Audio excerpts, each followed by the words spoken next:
بسم اللہ الرحمن الرحیم۔ حضرت عمر فاروق رضی اللہ تعالیٰ عنہ صحابہ نے مسجد نبوی میں بیٹھ کے میٹنگ کی۔ عمر کی تنخواہ بڑی تھوڑی ہے مال غنیمت میں سے،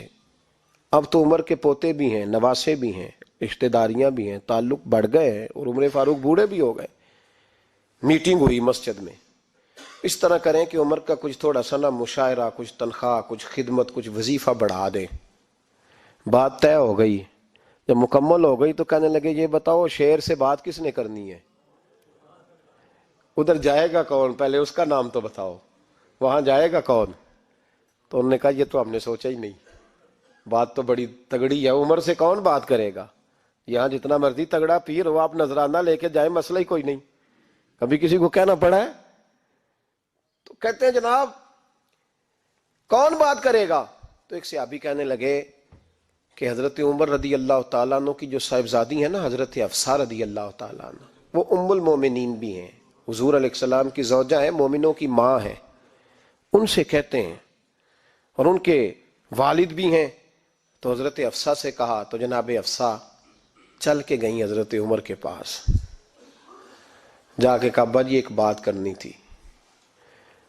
انہوں نے کہا بیٹے کرو، تو ان کو بھی پتا تھا نا جاہو جلال کا۔ کہنے لگے ابا جی مسجد نبوی میں صحابہ کی میٹنگ ہوئی ہے، ایک ہی محلے میں ایک ہی شہر میں لوگ رہتے ہیں تو ایک دوسروں کی خرچوں کا، ضروریات کا پتہ ہے۔ کہتی ہے میں نے پس منظر سارا کر کے بات کی، میں نے کہا سب کو پتہ ہے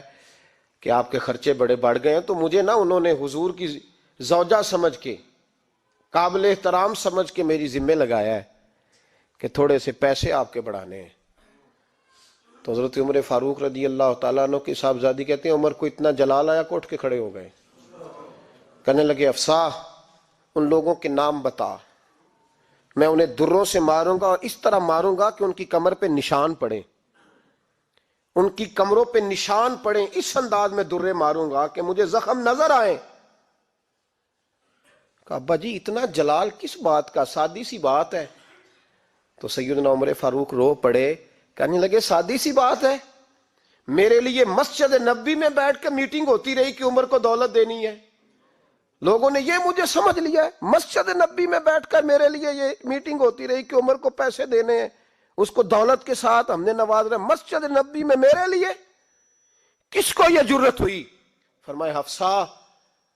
کاش کہ تو میرے پاس پیغام لے کے نہ آتی، کوئی اور آتا اور پھر میں اسے دروں سے مارتا۔ حضرت حفصہ کہتی ہے میں خاموش ہوئی تو میری طرف دیکھ کے فرمانے لگے بتا نا، تو نبی پاک کے گھر میں رہتی تھی، میرے مصطفیٰ کا طریقہ کیا تھا، کرنا بات اس طریقے پہ میرے ساتھ گفتگو کر۔ تو حضرت حفصہ کہتی میں رو پڑی، میں نے کہا ابا جی غلطی ہو گئی، آئندہ نہیں کروں گی۔ بھائی معیار بنایا ہوا تھا، آپ یقین کریں ہمارے تعلقات، آپ شادی پہ دیکھ لیں جو غریب رشتہ دار ہے اسے کون بنانے جاتا ہے،